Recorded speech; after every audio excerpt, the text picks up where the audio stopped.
이번 추수감사절을 앞두고 정확히 언제인지는 기억이 나진 않지만 그래도 몇 주 전부터 이 추수감사절에 과연 어떤 말씀을 주실까 하는 것을 저는 기대하는 마음으로 하나님 앞에 말씀을 구했습니다. 주님, 이번 추수감사절에 어떤 말씀을 전해야 될까요? 라고 물었을 때 하나님이 제 마음에 떠오르게 하신 본문은 룻기라는 본문이었어요.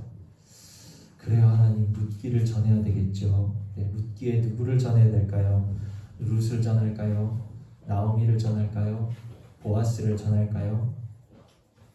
오늘 누구를 통해서 우리에게 은혜를 주실지 여러분들 귀를 잘 기울이시고 이 감사절에 주시는 풍성한 은혜의 말씀을 통해 하나님은 분명히 은혜를 주십니다.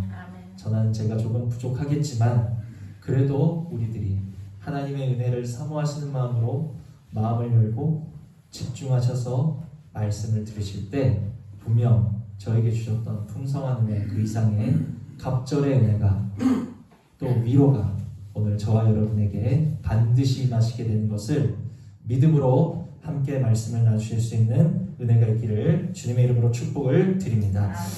자, 이 룻기의 배경이 되는 지역은 베들레헴이라는 동네였어요. 근데 이 베들레헴이라는 이름은 참 재밌는 뜻을 가지고 있습니다. 베들레헴의 이름의 뜻이 무엇인지 아시는 분? 떡집이다. 떡집. 떡집이라는 이름의 뜻을 가지고 있어요. 베들레헴이 뭐라고요? 떡집. 네, 베들레헴 떡집이었어요. 여러분, 떡집에 가면 뭐가 있죠? 네? 떡이 있죠. 너무 당연한 질문이라서 대답을 안 하십니다. 떡집에 가면 당연히 떡을 파는 거예요.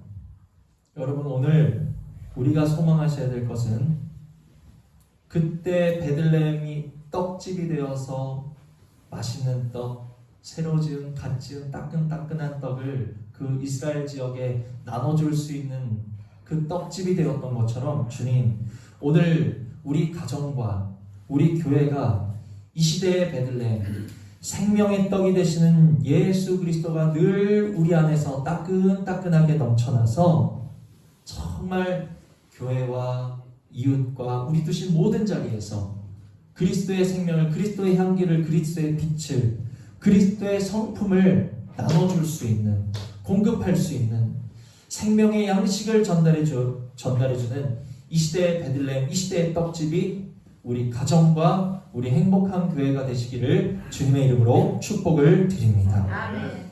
크게 한번 아멘 해보세요. 아멘. 네, 오늘 참 기운이 없습니다, 다들. 우리가 금요일에 목사님이 설교하셨는데 유두보가 떨어졌잖아요. 근데 충격적인 게 유두보가 왜 떨어졌는지 아십니까? 처음부터 떨어질 자세, 떨어질 준비를 하고 있었기 때문에 떨어집니다. 여러분, 예배 시간에 처음부터 내가 은혜 받을 자세, 은혜 받을 준비하시는 분은 은혜를 받습니다. 근데요, 예배 시간에 처음부터 떨어질 자세, 떨어질 준비하면 떨어질 수밖에 없다는 거예요. 나는 지금 어떤 자세, 어떤 준비, 어떤 마음으로 예배를 드리고 있는지 우리 모습을 한번 조사해 보실 수 있는 그런 은혜가 있기를 원합니다.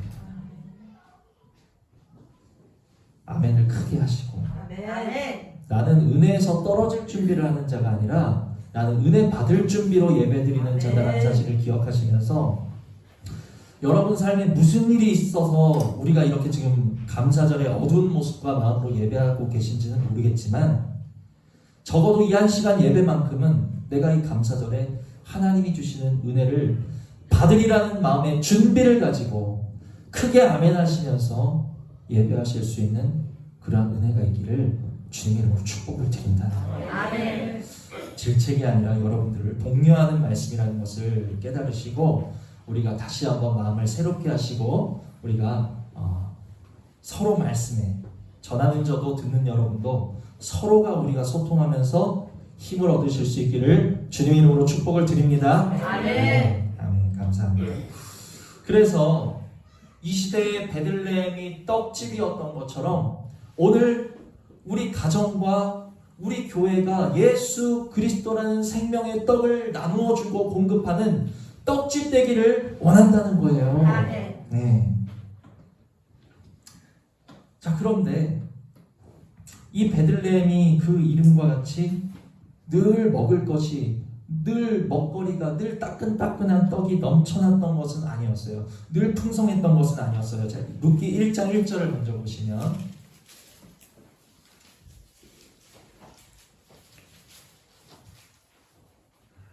룻기 1장 1절 우리 다 같이 읽습니다. 시작.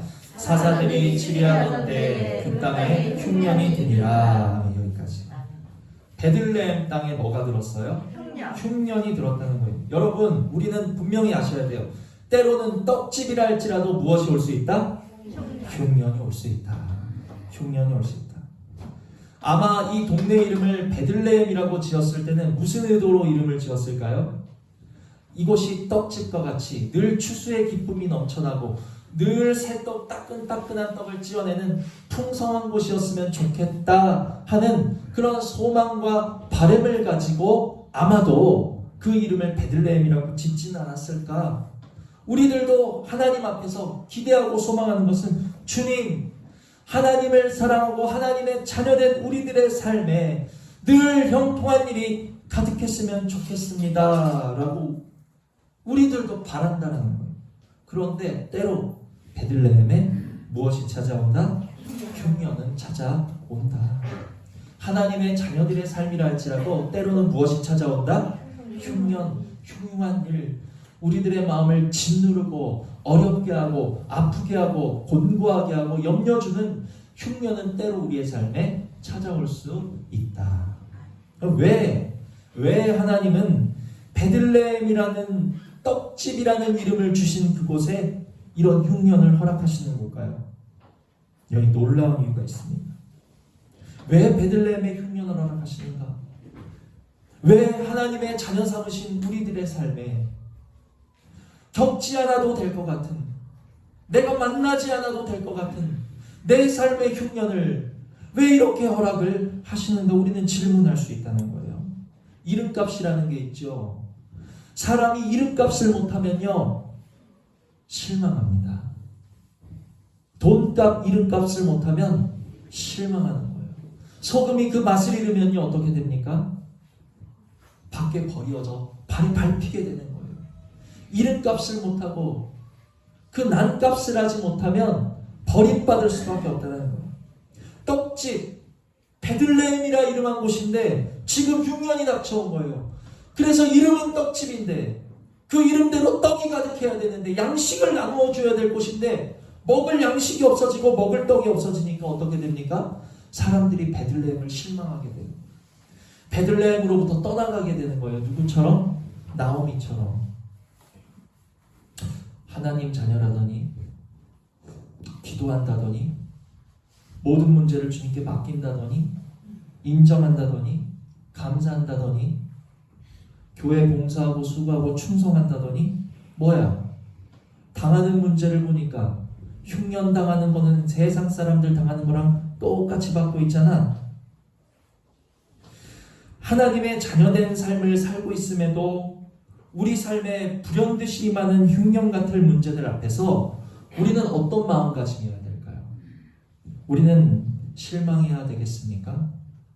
우리도 낙심하면서 나오미처럼 떠나가셔야 되겠습니까?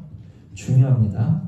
우리들은 이 시간에 이 말씀을 듣는 우리들만큼은 오늘 베들레헴에 허락하시는 하나님의 자녀들에게 허락하시는 흉년의 의미를 분명히 깨달으실 수 있는 은혜가 있기를 원합니다.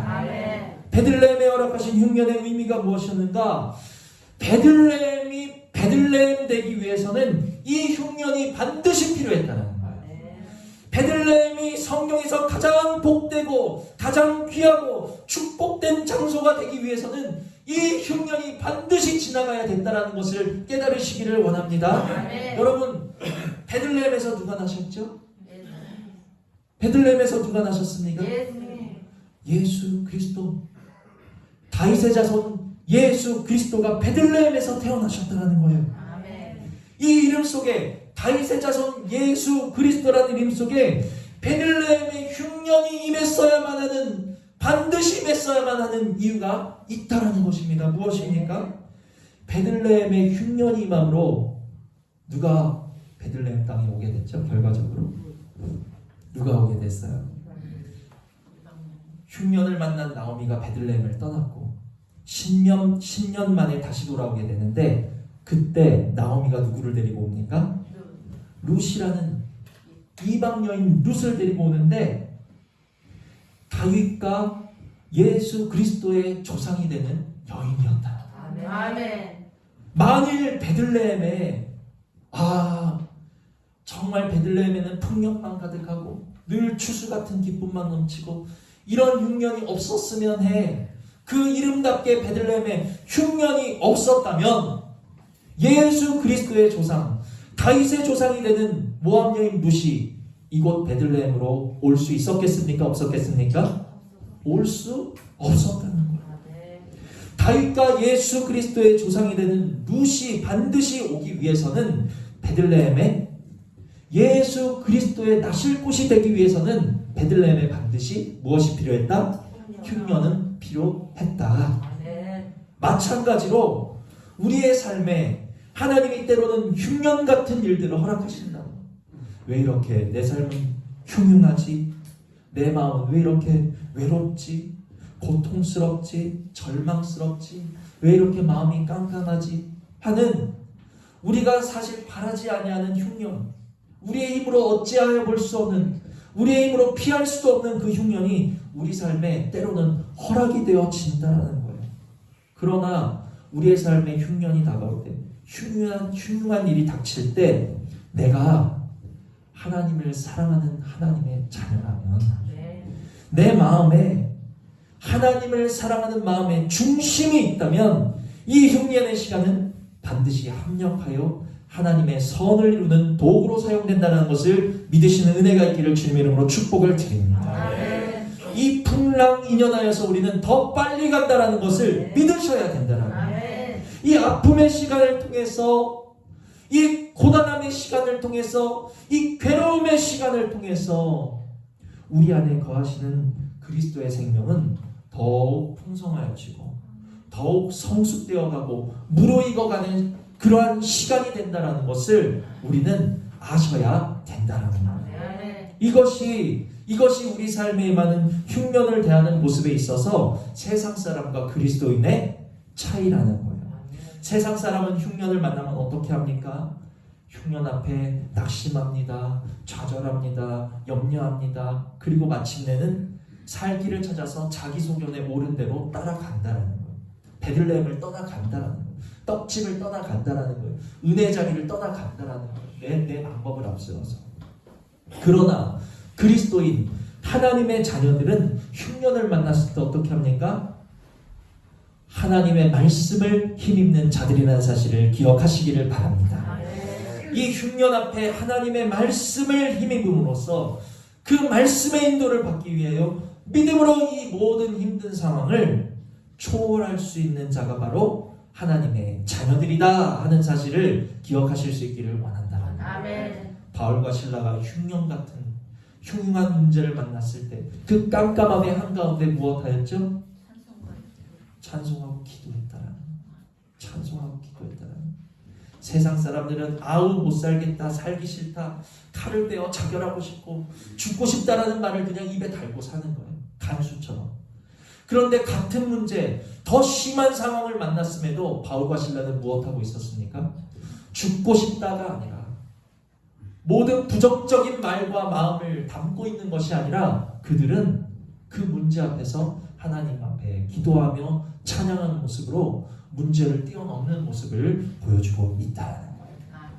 이것이 하나님 자녀의 흉년을 대하는 모습이라는 사실을 우리 마음에 새기시기를 원합니다.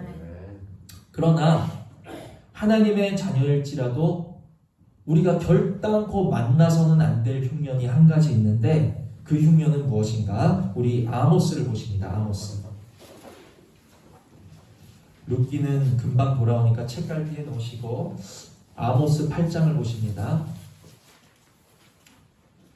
찾으시는 동안 제가 간단하게 다시 말씀을 정리해드리자면 베들레헴이라 할지라도 하나님이 떡집이란 이름을 두신 곳이라 할지라도 무엇은 찾아온다? 흉년은 찾아온다. 그런 것처럼 이 시대에 하나님의 자녀 삼으신 우리의 삶에도 무엇은 찾아온다? 흉년은 올 수 있다. 그 앞에서 좌절할 것이 아니라 베들레헴이 베들레헴 되기 위해선 반드시 흉년이 필요했던 것처럼 우리가 그리스도의 생명을 잉태하는, 우리가 그리스도의 생명으로 풍성하여지는, 우리가 그리스도의 생명을 열매 맺는 자녀 되기 위해선 우리 삶의 때로 무엇이 필요하다?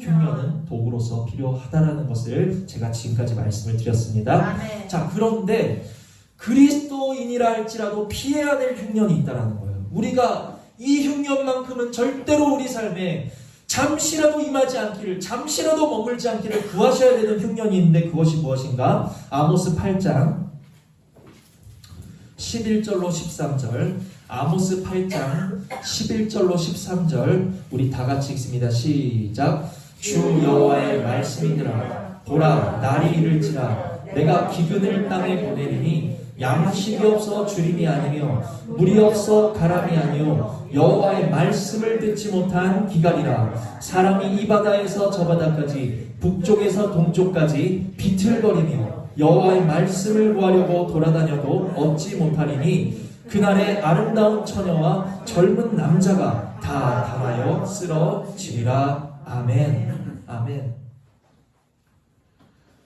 우리 삶에 허락하시는 문제의 기근이라는 것은요, 그 순간에는 우리에게 낙심을 주고 염려를 주고 어두움을 주고 흉흉한 마음을 잠깐 줄 수 있을지 몰라도 하나님은 그 모든 것을 협력하여 선을 이루시는 도구를 쓰시기 때문에 우리는 이러한 과정을 거치고 훈련하다 보면 마침내 우리는 이러한 흉년 정도는 우리가 초월하는, 기도로 초월하고 감사로 초월하고 찬양으로 초월한 자리에 이르를 수 있다라는 거예요. 그런데 우리가 결단코 마주해서는 안 될 기근이 있는데 그것이 무엇입니까? 바로 영적인 기근. 영적인 기근이라. 문제의 흉년은 그것을 하나님의 일을 하시는 선한 도구로 얼마든지 역사하실 수 있지만 이 영적 기갈, 이 영적 기갈의 특징이 무엇입니까? 아까 우리 상지 집사님이 말씀하신 여호와의 말씀을 듣지 못하는 것. 여러분, 영적 기갈이라는 것이 있다는 것을 우리가 기억하셔야 돼요. 이 영적 기갈의 특징이 뭐라고요? 여호와의 말씀을 듣지 못하는 것. 여호와의 말씀을 듣지 못하는 것. 여호와의 말씀을 듣지 못하는 기갈은요, 세상에 임하는 육적 기근은 우리 속사람을 강하게 하시는 도구로 사용하시는 것이지만 영적인 기갈은 우리 속사람을 말라 죽게 한다는 것을, 사망에 이르게 한다는 것을 우리 마음에 분명히 명심하시기를 바랍니다. 그래서 12절을 보시면 12절, 11절 후반부터 보실까요? 이 기근은 양식이 없어 주림이 아니면 물이 없어 가람이 아니요 여호와의 말씀을 듣지 못한 기갈이라. 사람이 이 바다에서 저 바다까지 북쪽에서 동쪽까지 비틀거리며 여호와의 말씀을 구하려고 돌아다녀도 얻지 못하리라. 하나님의 말씀을 듣지 못하는 영적 기갈의 특징은 먼저 선포되는 하나님의 말씀을 듣지 못하게 하는 기갈이요, 또한 이 기갈의 특징은 영적 기갈을 만난 사람은 비틀거리게 하는, 비틀거리는, 그 영혼이 비틀거리고 그 영혼이 비틀거리기 때문에 그 육신의 삶이 흔들리고 비틀거릴 수밖에 없다라는 것을 우리 마음에 분명히 새기시기를 바랍니다. 그래서 진단하셔야 돼요. 여러분, 세상에서요, 여러분 어떤 의사가 나와서 TV에서 우리에게 중대한 심각한 질환이 있습니다. 당뇨, 암, 여러 가지 질환들, 그 질환의 증세는 이런 현상이 있습니다 라고 하면 우리는 그것을 수첩에 적고 마음에 기가 막히게 기억해가지고 내가 그런 증상이 있는지 없는지, 내 옆 사람한테 그런 증상이 있는지 없는지 나도 체크하고 너도 체크해. 여러분, 우리 육신의 질환도 우리가 체크하시고 중요한 문제이지만 더욱 심각한 질환이 있으니 영적 질환이라는 사실을 우리가 깨달으셔야 된다는 거예요. 이 영적 질환은 사람으로 하여금 비틀거리게 하고 영혼은 사망에 이르게 할 수 있다는 것을 기억하셔야 된다는 거예요. 육신의 질환은 우리 육신의 목숨을 앗아갈 수 있을지는 몰라도 그것이 육신의 질환이 우리의 심령까지 사망으로 끌고 가는 것은 아니에요. 때로는 그 육신의 질환을 통해 구원받는 사람도 있어요. 그러나 하나님의 말씀을 듣지 못하는 영적 기갈이라는 이 질환은 우리의 심령을 사망으로 끌고 내려가는 질환이라는 사실을 기억하시기를 바랍니다. 이 질환의 특징이 뭐라고요? 하나님의 말씀을 듣지 못하고 하나님의 말씀을 구할 수도 없을 뿐더러 듣지도 못하는 거예요. 도통 하나님의 말씀이 들리지도 않고 이해가 되지가 않아요. 그리고 내 삶에 비틀거림이 만나요. 이상하다, 뭔가 내 삶에 엇박자가 나는 것 같고 뭔가 꼬이는 것 같고 내 속에서 뭔가 충만함이 없는 것 같고 내가 뭔가 비틀거리는 것 같은 현상이 왔다면 혹시 내 삶에 내 심령에 하나님의 말씀을 듣지 못하는 영적인 질환이 임하는 것이 아닌지 영적 기간이 임한 것은 아닌지 우리의 모습을 한번 조사해 보실 수 있는 은혜가 있기를 점검해 보실 수 있는 은혜가 있기를 원한다는 거예요. 그래서 우리는 기도하셔야 되는데 우리 행복한 교회 잠깐이라도 우리 가정에 잠시라도 하나님 이러한 영적 기갈이 임하지 아니하도록 늘 지켜보아여 주시옵소서. 우리가 이 시대의 베들레헴, 이 시대의 떡집이 되어서 늘 우리 안에 생명의 떡이 되시는 하늘 양식 되시는 예수 그리스도의 믿음만이 충만하게 넘쳐나는 또 그 말씀을 들음으로 서로 나누고 살아나는 교회와 가정과 성도가 되어지게 하여 달라고 늘 깨어 기도하실 수 있는 간구하실 수 있는 은혜가 있기를 주님의 이름으로 축복을 드립니다. 그래서 지금까지 말씀을 정리하면 떡집이라 이름한 베들레헴의 흉년을 허락하신 것은 베들레헴을 버리셨기 때문입니까? 베들레헴을 미워하셔서도 아니고 베들레헴이 뭘 잘못해서가 아니에요. 오히려 베들레헴을 택하셨고 베들레헴을 사랑하셨고 베들레헴을 더욱 귀한 장소로 사용하시기 위해서 그들에게 흉년을 허락하셨다. 마찬가지 하나님을 사랑하는 하나님의 자녀들의 삶의 때로 임하는 흉년 같은 시간 역시도 더욱 하나님이 사랑하시고 특별히 생각하시는 성도일수록 하나님이 합력하여 역사하시고 더욱 풍성한 생명을 나타내시기 위해서 허락되어지는 흉년일 수 있다라는 것을 우리가 기억하시고 흉년을 대하는 자세가 기도와 찬양과 간구가 되실 수 있는 은혜가 있기를 주님의 이름으로 축복을 드린다. 지금까지 말씀을 전해드렸습니다. 아멘. 감사합니다. 다시 루키 본문으로 오십니다.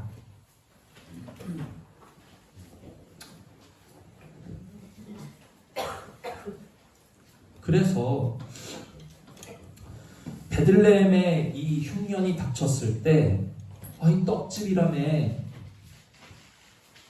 이름값 못하네 실망하면서 떠나간 이들이 있으니 누구였어요? 바로 나오미의 가족들이었어요. 나오미는 남편과 두 아들과 함께 베들레헴을 떠나서 어디로 갔습니까? 모압 땅으로 들어가게 돼요. 많은 재산을 가지고 들어갑니다. 그게 나오미의 말이에요. 나는 풍족하게 나갔다라고 나오미가 고백하잖아요. 그곳에서 모압 여인 룻과 오르바라는 며느리들까지 얻게 돼요. 그러니까 거기에 완전히 정착할 준비를 한 거예요. 그런데 거기까지였어요.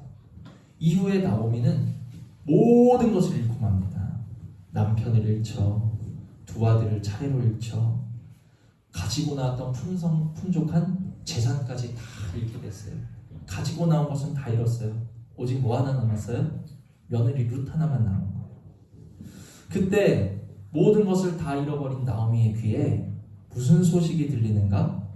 10년 만에 고향의 소식이 들려옵니다. 10년 만에 고향의 소식.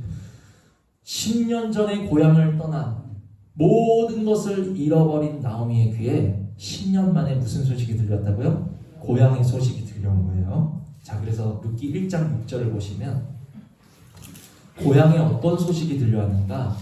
나오미가 들은 고향의 소식은 룻기 1장 6절 다 같이 읽습니다. 시작. 그 여인이 모압 지방에서 여호와께서 자기 백성을 돌보시사 그들에게 양식을 주셨다 함을 듣고 이에 두 며느리와 함께 일어나 모압 지방에서 돌아오려 하여. 아멘. 여호와께서 그들에게 양식을 주셨다는 소식을 들은 거예요. 나오미가 들은 소식에 의하면 하나님께서 베들레헴이 다시 뭐가 되게 하신 거예요? 베들레헴이 다시 떡집이 되게 하셨다는 소식이 나오미의 귀에 들린 거예요. 베들레헴에 양식이 있게 하셨다라는 소식을 들은 나오미는 어떻게 하게 됩니까? 다시 10년 만에 다시 고향으로 돌아갈 결심을 하게 된다는 거예요. 서두에 언급한 것처럼 하나님께서 저와 여러분, 우리들의 가정과 우리 교회를 이 시대에 무엇으로 삼으셨어요? 이 시대의 베들레헴, 이 시대의 떡집으로 삼으신 줄 믿으시기를 바랍니다. 그러한 우리들의 가정과 우리들의 교회에 생명의 양식으로 풍성하게 넘치도록 채워주시기를 소망한다는 거예요. 채워주시되 어디까지 채워주셔야 되는가? 이곳에 양식이 있다는 소문이 넘치기까지 채워주시기를 주님의 이름으로 축복을 드립니다. 이 시대는요, 아까 우리가 아모스에서 살펴본 것처럼 이미 말씀의 기갈이 임한 시대라는 사실을 우리가 깨달으셔야 된다. 이 시대에 너무나도 많은 소년들, 너무나도 많은 장정들이 하나님의 말씀을 얻지 못하여서 넘어지고 자빠지고 비틀거리고, 너나 나나 할 것 없이 아름다운 사람들이 하나님의 말씀을 듣지 못함으로 인하여서 넘어지고 비틀거리는 말씀의 기갈이 임할 때라는 것을 우리가 깨달으셔야 된다는 것입니다. 이때에 이 말씀의 기갈이 임한 지금의 시대에 하나님께서 행복한 교회, 생명의 양식을 주신 줄 믿습니다. 우리의 가정에 생명의 말씀을 주신 줄 믿습니다. 할렐루야. 더욱 넘치도록 부어주셔서 이곳에 생명의 양식이 있다는 소문이 나기를 주님의 이름으로 축복을 드린다는 거예요. 소문이 들리면요, 어떤 역사가 일어납니까? 돌아오는 역사가 있다. 나오미가 양식 있다는 소문을 듣고 내가 고향으로 돌아가야 되겠다라는 결심을 한 것처럼 우리의 가정에 이곳에 주님의 생명이 넘쳐난다라는 소문이 이 기갈한 시대에 들려지면요, 돌아온 역사 반드시 있게 하실 줄 믿습니다. 아까 우리 장로님 기도하신 것처럼 우리 교회를 통해서 생명의 양식으로 채워져야 될 영혼들이 반드시 있는 줄 믿는다라고 말씀하셨잖아요. 저도 믿는다는, 여러분도 믿으시고 우리가 함께 기도하셔야 된다. 하나님이 20여 년 동안 우리를 말씀으로 연단하시고 지금까지 인도하신 것은 우리로 하여금 노아와 같이 또 요셉과 같이 말씀의 양식을 저장하고 준비하는 그러한 준비 기간이었다는 사실을 우리가 기억하시기를 바랍니다. 이제 준비되어진 그 양식이 이 기갈의 시대에 이곳에 양식이 넘쳐난다는 소문이 들려지기까지 이제 조금만 더 채워주시면, 조금만 더 우리가 사모하시면, 우리가 조금만 더 양식을 저장하시면 이제 이곳에 기갈한 영혼들, 말씀이 필요한 영혼들, 그리스도의 생명으로 목마른 이들, 주님을 그리워하는 이들로 주님이 보내주시는 베들레헴 될 줄 믿으시는 은혜가 있기를 주님의 이름으로 축복을 드립니다. 그래서 말씀을 듣지 못하는 이 기갈의 시대에 말씀을 듣지 못함으로 비틀거리는 죽어가는 영혼들이 돌아오기 위해서는 총 두 가지가 필요해요. 두 가지. 한 가지는 제가 지금까지 말씀드렸듯이 이곳에 소문이 나기까지 생명의 양식이 넘쳐나야 된다는 거. 그것을 위해서 기도로 준비하실 수 있기를 원합니다. 내 심령에, 우리의 가정에, 우리 교회에 생명의 양식이 넘쳐나서 소문이 나기까지 넘쳐날 수 있도록 우리에게 말씀 양식을 풍성히 부어 주시옵소서. 늘 기도하셔야 되고요. 두 번째 필요한 게 무엇인 줄 아세요? 이제 소문을 들으면 영혼들이 돌아오는데 무엇이 필요하겠습니까? 그들을 맞아줄 사람들이 필요하다는 거예요. 그들을 맞이해줄 사람이 필요해요. 1장 19절을 보십니다. 1장 19절.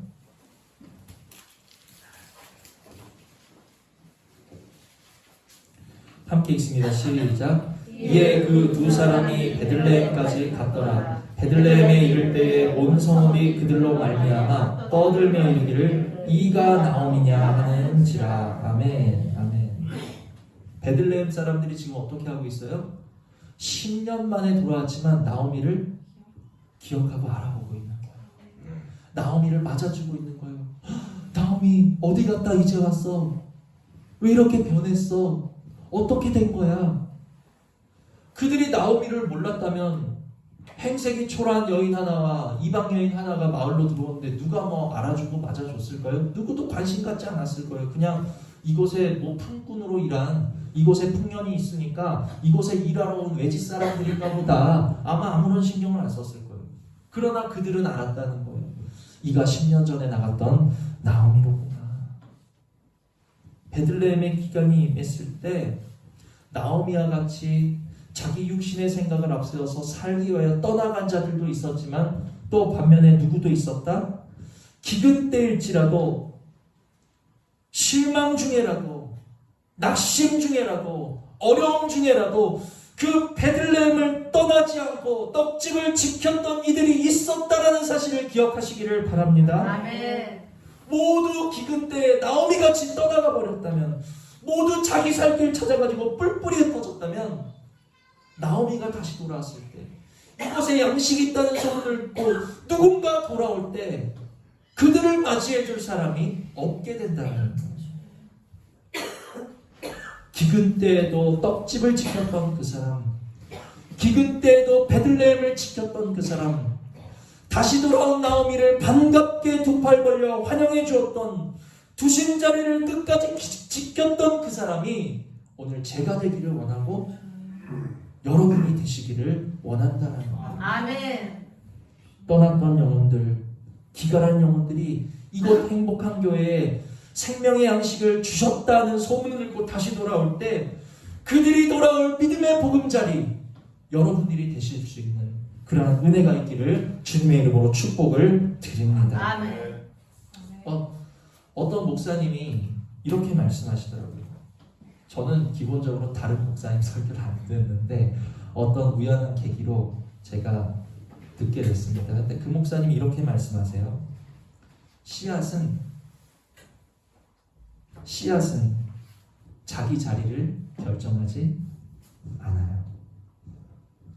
씨앗이 심겨질 자리를 결정하는 것은 씨앗 자신이 아니라 누구입니까?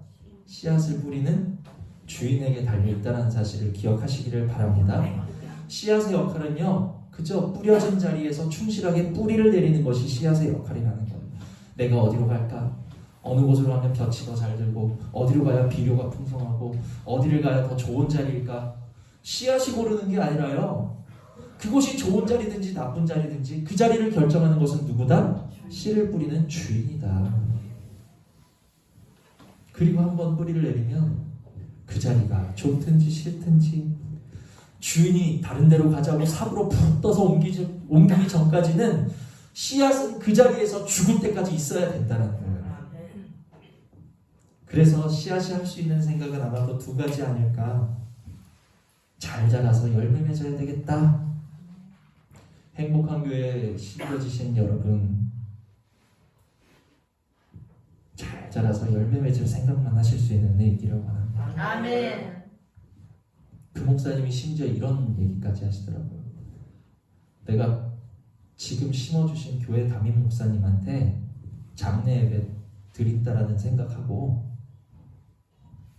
정동희 목사님이 여러분들 장례 예배 인도해 주실 분이다라고 생각하시고 잘 자라서 열매 맺을 생각만 하시라는 거예요. 아멘.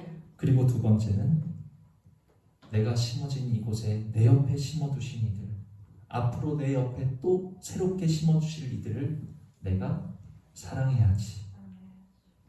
잘 자라 열매 맺을 생각, 내 옆에 심어두신 성도를 사랑할 생각만 하실 수 있는 은혜가 있기를 주님의 이름으로 축복을 드립니다. 아멘. 베들레헴에 나오미가 다시 돌아왔을 때 그들을 환대해 주었고 관심해 주었고 맞아 주었고 그들이 정착할 수 있도록 신경 써 주었던 그들이 있었던 것처럼, 이제 우리 행복한 교회 양식이 넘쳐날 때 분명히 돌아올 영혼들이 있을 텐데, 여러분들이 이 자리에 심겨지셔서 돌아올 그들을 두 팔 벌려 맞이할 수 있도록, 뿌리 내릴 수 있도록, 정착할 수 있도록 그 역할을 여러분들이 감당해 주셔야 된다는 거예요. 아멘. 그래서 지금까지 말씀을 정리하면 우리는 몇 가지 강구하셔야 되는데, 간략하게 설명을 하자면, 주님이 말씀을 듣지 못하는 기갈에서는 우리를 건져주시기를 기도하시고, 또 생명이 역사되어지는 교회, 생명이 풍성한 교회, 생명 말씀이 있음이 소문나는 교회 될 수 있도록 저와 여러분이 힘써서 기도하셔야 된다는 것을 지금까지 말씀의 요약이라고 할 수 있겠습니다. 자, 그래서 22절을 보시면, 자, 함께 읽습니다. 시작. 나오미가 모압 지방에서 그의 며느리 모압 여인 룻과 함께 돌아왔는데 그들이 보리추수 시작할 때 베들레헴에 이르렀더라. 아멘. 자, 이제 말씀이 점점 이제 마지막을 향해서 가고 있어요. 조금만 더 참으시면 돼요. 나오미가 모압에서 베들레헴으로 돌아온 때는 어느 때였어요? 보리추수를 이제 본격적으로 시작할 때였어요. 추수가 시작되는 때. 자, 그럼 문제. 그러면 이때 베들레헴이 떡집이라고 했는데 베들레헴 떡집에서는 어떤 떡을 뽑을까요? 보리떡. 네, 감사합니다. 아마도 보리떡 아닐까? 저도 그렇게 생각해요. 보리 추수할 때니까, 보리가 넘쳐날 때니까, 보리 풍년이니까 아무래도 보리떡을 만들겠죠. 그때 베들레헴 떡집에서 보리떡이 뽑아져 나왔다면 이 시대의 베들레헴인 저와 여러분, 떡집 삼으신 우리들 안에서는 어떤 떡이 뽑아져 나오셔야 되겠습니까? 요한복음을 보십니다. 요한복음 6장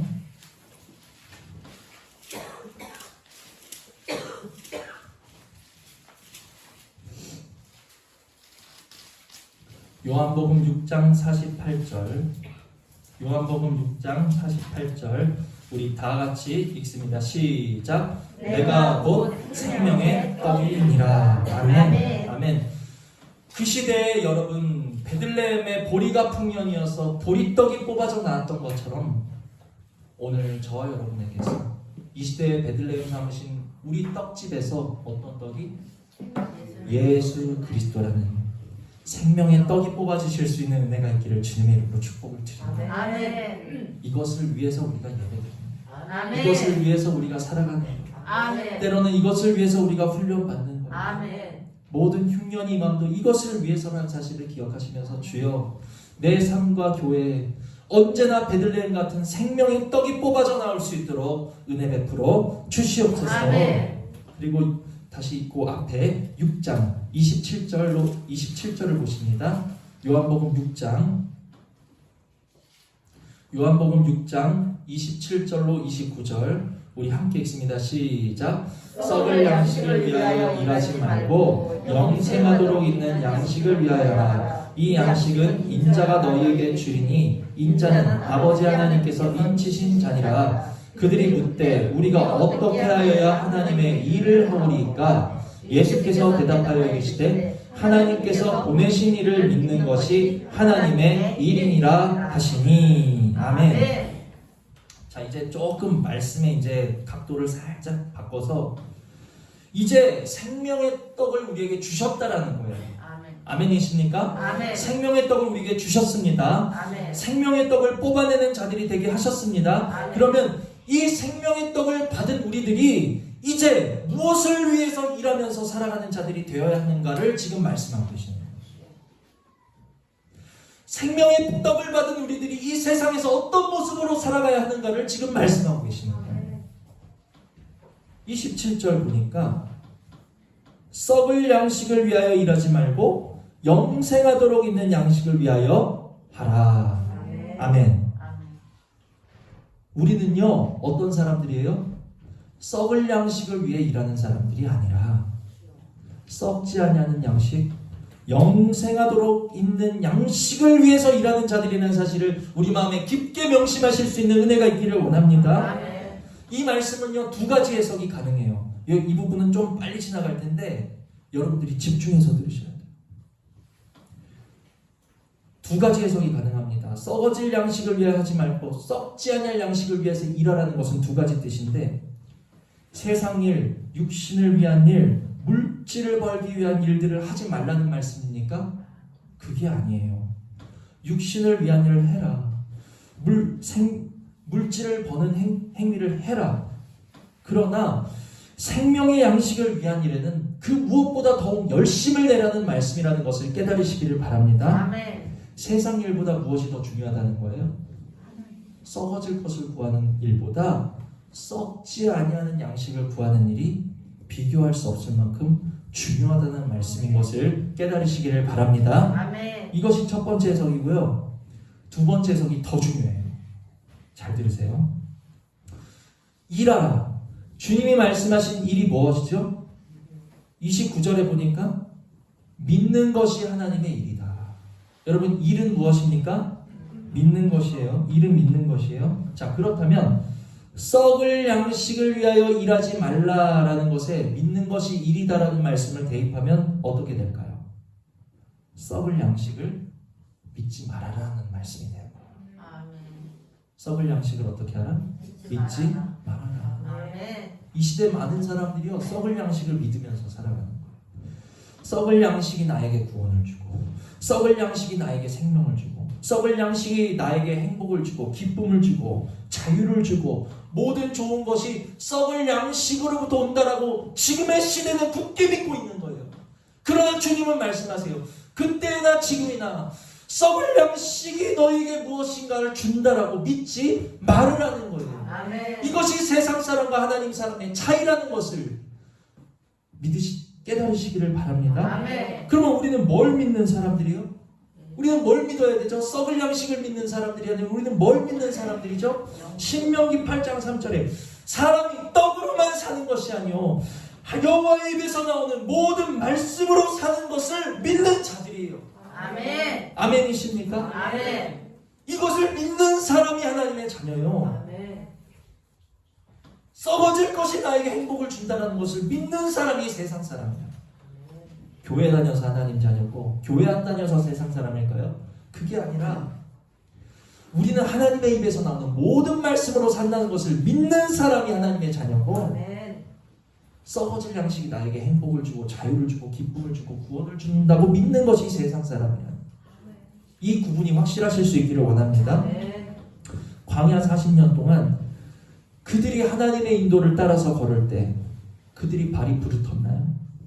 그들의 의복이 해졌었나요? 그들의 의복이 해지지 않고 발이 부르지 않도록 지켜주신 하나님이 오늘의 시대도 마찬가지로 썩어질 양식을 위하여 걷고 일하는 것이 아니라 하나님의 생명 말씀을 위하여 일하고 따라가고 걸을 때 우리를 살아가게 하시는 것을 우리는 믿으셔야 되는 하나님의 자녀들이라는 사실을 기억하시기를 바랍니다. 아멘.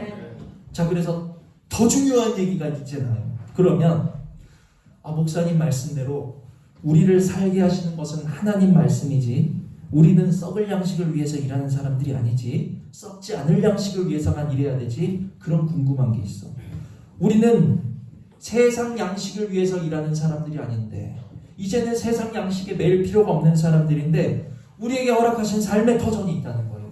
우리에게 허락하신 직업이 있다는 거예요. 우리에게 허락하신 직장이 있다는 거예요. 우리는 그 직업과 직장에 대해서 어떤 시각을 가져야 되는가? 저도 생소해요. 지금 분명히 하나님이 저에게 주신 말씀인데 이런 말씀 전해본 적이 없잖아요. 그렇죠? 근데 필요한가 봐요. 우리가 세상에서 어떤 직업관을 가지고 어떤 직장에 대한 가치를 가져야 되는가 중요합니다. 우리에게 허락하신 직업이라는 개념, 직장이라는 개념에 대해서 완전히 세워지실 수 있는 이것이 정립이 되셔야 하나님 자녀라는 거예요. 직업은 우리에게 주신 직장은 썩어질 양식을 벌어들이기 위한 자리가 아니라는 거예요. 여러분. 이게 아멘. 분명하셔야 돼요. 아멘. 우리에게 분명히 직장을 주셨어요. 세상에서 일하면서 살아갈 수 있도록 우리에게 직업을 주셨단 말이에요. 근데 이 세상 사람은 직장, 직업이 썩어진 양식을 벌어들이기 위한 수단과 도구에 지나지 않아요. 그러나 하나님의 자녀들은 하나님의 자녀들에게 있어서 직장이라는 것은 썩을 양식을 벌어들일 도구가 아니다. 아멘. 그 썩어질 양식을 통해 행복을 보장하는 자리도 아니다. 많은 사람들이 삼성 취직하고 어디 대기업 취직하면 평생 뭐가 보장된 것 같아? 행복이 보장된 것 같잖아요. 직업이란 직장이란 우리에게 행복을 보장하는 자리가 아니라는 거예요. 아멘. 그게 그리스도인의 직업 가치관이 되셔야 돼요. 그러면 무엇이냐? 우리에게 허락하신 직업, 직장이라는 것은 잘 들으세요. 우리들이 하나님의 자녀로서 모든 일에 감사로 받고 주시는 모든 일에 죽게 하듯 최선을 다하는 다함을 통해서 세상 가운데 모범이 되는 자리가 우리의 직업이요 직장이라는 사실을 기억하시기를 바랍니다. 아멘. 세상 속에서 우리가 그리스도의 살아계신 모범을 보이면서 우리 안에 계신 예수 그리스도를 베풀고 나누고 증거하는 자리, 삶 속에서 살아계신 예수 그리스도의 영향력을 끼치는 세상과 소통하는 자리가 어디다? 직장. 맞아요. 그게 직장이고 그것이 직업이라는 거예요. 우리에게 직장과 직업을 주신 이유라는 거예요. 썩어질 양식을 위해서 매일 하고 우리에게 직장과 직업을 주신 게 아니라 아멘. 직장과 직업을 통해서 너희는 세상과 소통하되 그곳에서 예수를 전해라고 우리에게 직장과 직업을 주셨다는 것을 깨달으신 줄 믿습니다. 아멘. 그래서 이렇게 바뀌셔야 되는 거예요. 물질을 위해서 일하는 자들이 아니라 하나님이 세상에 영향력을 끼치라고 나에게 두신 자리에서 내가 최선을 다하고 맡은 일에 충성하면서 하나님께 영광을 돌렸을 뿐인데 하나님이 내 삶에 무엇을 주시는 거예요? 그 직장을 통해 이루어갈 것들을 주시네. 우리의 가치가 이렇게 바뀌실 수 있기를 원합니다. 아멘. 썩어질 것이 행복을 보장한다라는 믿음으로 직장을 섬기셔서는 안 된다는 거예요.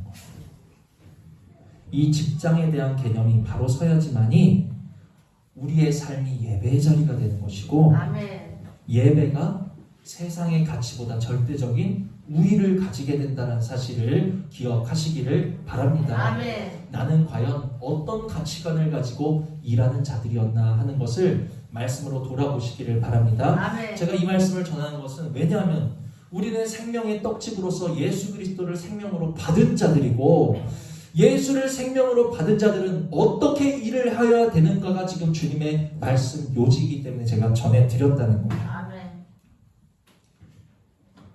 우리가 어디서든지 주님을 위해 일하는 자들이 되셔야 되는 이유는 우리 주님께서는 이미도 우리를 위해서 일하셨고 아멘. 지금도 우리를 위해서 일하고 계시고 아멘. 앞으로도 우리를 위해서 천국 가는 날까지 일하실 분이기 때문이라는 사실을 기억하시기를 바랍니다. 아멘. 나를 위해 천국까지 일하시는 주님이 계시기 때문에 나도 세상에 두신 자리에서 주님을 위해 일한다.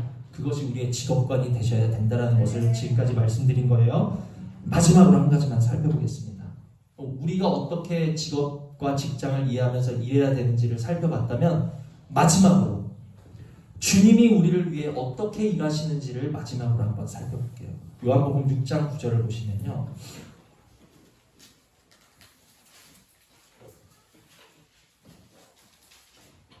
지금까지 잘 따라오셨어요. 조금만 더 집중하시면 돼요. 요한복음 6장 9절 함께 읽습니다. 시작.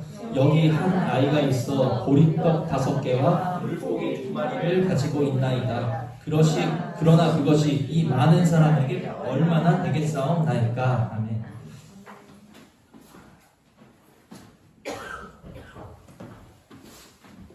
아까 베들레헴 떡집에서 어떤 떡이 뽑아서 나올 거라고 말씀드렸죠? 보리떡이죠. 저 깜짝 놀랐어요. 성경에 준비하다 보니까 이렇게 보리떡 이야기가 많이 나오는구나. 오병이어의 기적에 대한 말씀이잖아요. 근데 이 기적에 사용되었던 떡 5덩이는 어떤 떡이었어요? 너무 우연찮게도 우연히도 보리떡이었어요. 보리떡. 이제 이 보리떡 5덩이를 가지고 예수님 제자 안드레가 말하는 거예요. 예수님, 이 보리떡으로 뭔가 좀 해보세요 라고 얘기했습니까? 그렇게 말 안 하고 여기 보리떡 5덩어리가 있습니다. 그러나 이것이 이 많은 사람에게 얼마나 되겠습니까? 이 안드레의 모습이 오늘 저와 여러분의 모습을 대변해주고 있다는 것을 깨달으시기를 바랍니다. 때로요, 하나님이 저와 여러분에게 주신 하나님의 말씀, 약속, 너희들에게 생명이 넘쳐나게 할 것이다, 소문나게 할 것이다, 돌아오게 할 것이다, 이런 약속, 우리에게 주셨다라는 그리스도의 생명이 때로는 그것을 바라보는 우리의 시선이 이까짓 거면 얼마나 되겠어? 주님의 생명이 우리 안에서 도대체 내 삶을 뭘 바꿀 수가 있겠어? 뭘 하실 수가 있겠어? 주님이 우리에게 주신 은혜가, 주님이 우리에게 주신 말씀이 때로는 너무나도 이 세상의 문제 앞에서 작게 느껴지고 힘이 없을 것처럼 느껴지고 별것 아닌 것처럼 여겨질 때가 있다는 거예요. 내게 닥친 이 흉년 앞에 하나님의 말씀이 뭘 할 수 있다고? 아니, 우리 교회의 모습을 보자.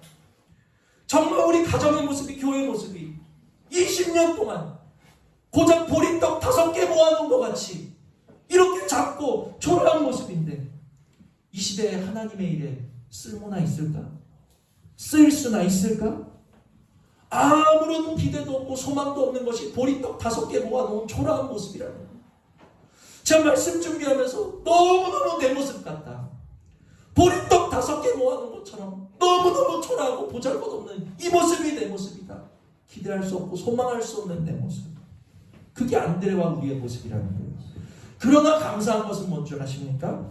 주님은 우리의 믿음대로 역사하시는 분이에요. 그러나 때로는 우리가 안드레처럼 믿지 못하고 기대하지 못하고 주님의 역사하심과 일하심을 소망하지 못할 때조차도 주님은 우리를 위해서 어떻게 하시는 분? 일하시는 분. 아멘. 할렐루야. 아멘. 이게 감사합니다. 아멘. 내 믿음이 하늘을 찔러가지고 주님이 그냥 갸륵해가지고 오, 정 목사 기도하는구나. 오, 그래, 그냥 행복한 교회 불같은 믿음 가지고 있구나. 내가 역사할게. 우리 공로죠. 우리의 모습은요, 오늘 추수감사절 이 감사 예배에 임하는 여러분과 저의 모습이 우리의 모습을 대변하고 있는 힘이 없어. 소망도 없고 기대도 안 돼. 이 보리떡 5개 모아놓은 것 같은 교회에서 나에게 무슨 은혜가 임할까? 떨어질 준비하고 유두보처럼 예배드리는 우리의 모습이에요. 그러나 우리가 기대하지 못할 때조차도, 우리가 믿지 못할 때조차도 주님은 우리를 위하여서 일하시는 분이라는 것을 믿으시는 은혜가 있기를 원합니다. 아멘. 13절 우리 함께 읽습니다. 시작. 이에 거두니 보리떡 5개로 먹고 남은 조각이 12바구니에 찼더라. 아멘. 작고 초라한 보리떡 뭉쳐놓은 것 같은 내 모습 보고 실망하고 상처받고 낙심하지 마시고, 보리떡 같은 나일지라도, 보리떡 같은 우리의 상황일지라도, 우리의 마음일지라도 보리떡 같은 나를 쓰셔서 큰 일을 행하시는 살아계신 주님을 바라보실 수 있는 은혜가 있기를 주님의 이름으로 축복을 드립니다. 아멘. 우리는요, 보리떡을 바랍니다. 보리떡에 뭔 힘이 있어서, 보리떡에 뭔 능력이 있어서 5,000명을 먹어요. 보리떡 뭉쳐놓은 것 같은 우리들이 무슨 힘이 있어서 부흥을 이루겠습니까? 그러나 때가 되면 주님은 우리 보리떡을 사용해서, 우리 보잘것없는 것일지라도 사용하셔서 하나님 나라의 일을 보여주시는 분이라는 것을 우리가 믿으셔야 된다. 아멘. 이렇게 주님이 보리떡을 가지고 큰 일을 행하셨고, 성경에요, 오병이어 말고도 보리떡으로 행하신 놀라운 일이 있더라고요. 사사기를 보시면, 진짜 마지막이에요. 사사기 7장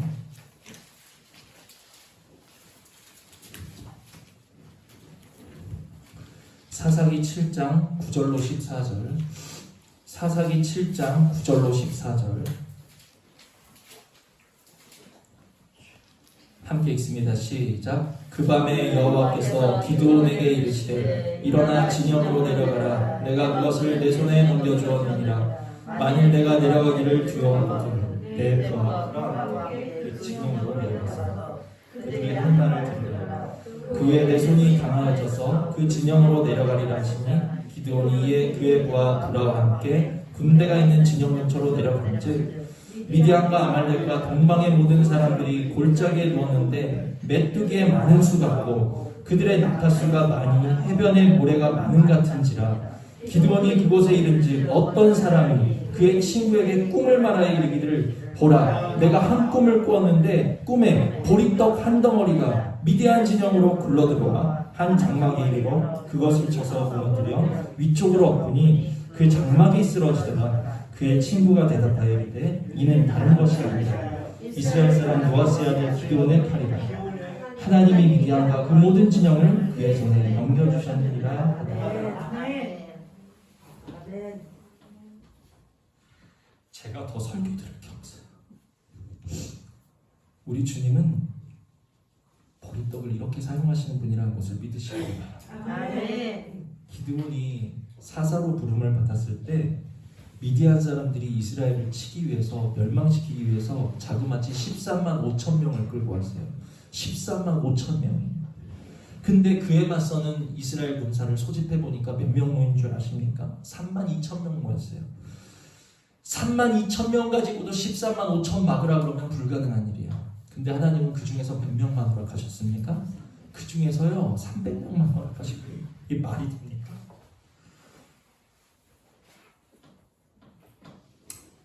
300명한테 보잘것없는 거 허락하시고 하나님의 일을 이루라고 하시는데 이게 말이 되냐? 이게 할 수 있어요? 할 수 없죠. 이미 기드온은 2번이나 하나님 앞에 양털로 응답을 받은 상태예요.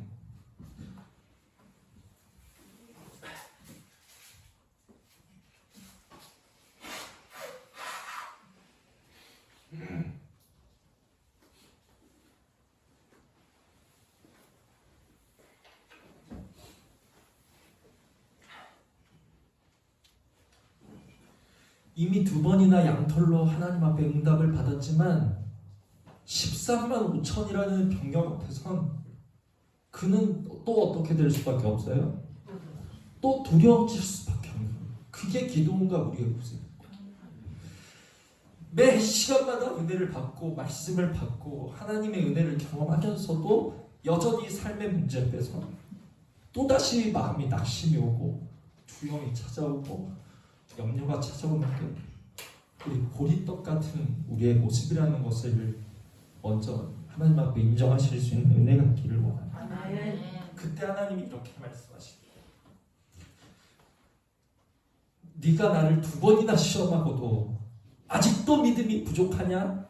기도원을 꾸짖으시는 게 아니라 10절에 보니까 만일 내가 두려워하거든.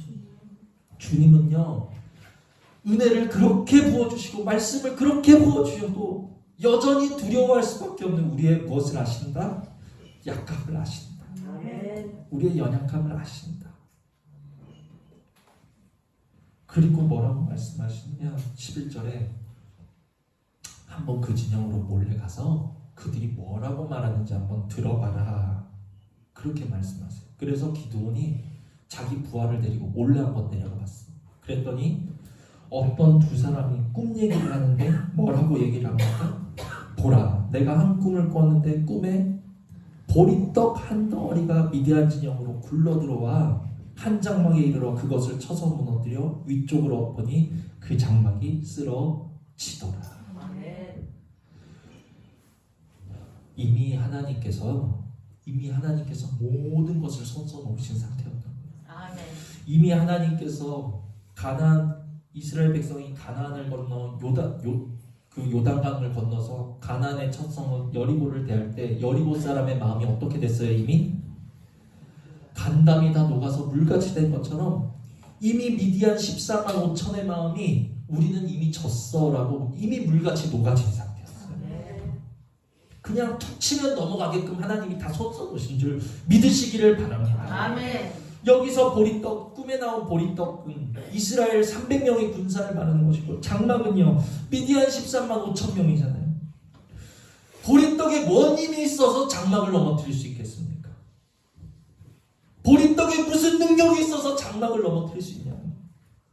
오늘 저와 여러분 보리떡 한 덩이씩 뭉쳐놓은 것 같은 아무런 보잘것 없는 우리들이 무슨 힘과 무슨 능력이 있어서 마귀의 권세를 맞서 싸울 수 있고 우리 속에 편만한 죽여도 끝이 없는 것 같은 14만 5천 같은 우리 속의 육체 세력을 우리가 무슨 수로 이길 수 있냐. 보리떡이는 우리가 하는 게 아니고, 보리떡이는 우리에게 능력이 있어서 하나님의 일을 하는 게 아니고, 하나님을 건들면 넘어지게 돼요. 이미도 우리가 하나님의 말씀에 순종해서 한 발짝만 기도로 내딛으면 승리할 수 있게끔 하나님은 다 손을 쏘놓으셨다는 것을 믿으시기를 바랍니다. 아멘. 그래서 왜 이렇게 눈물이 그치지 않는지 모르겠네요. 말씀을 정리합니다. 이 시대에 우리들을 생명이 떡이 있는 베들레헴이 되게 하셨어요. 아멘. 그러나 때로는 우리가 내는 떡이 고작 정말 보잘것없는 보리떡 한 덩이 같은 것으로 하나님 앞에 먹을 게 없고, 보리떡 5덩이 모아놓은 것 같은 이런 작은 모습을 하나님 앞에 보일 수가 없다는 마음이 너무 아프고,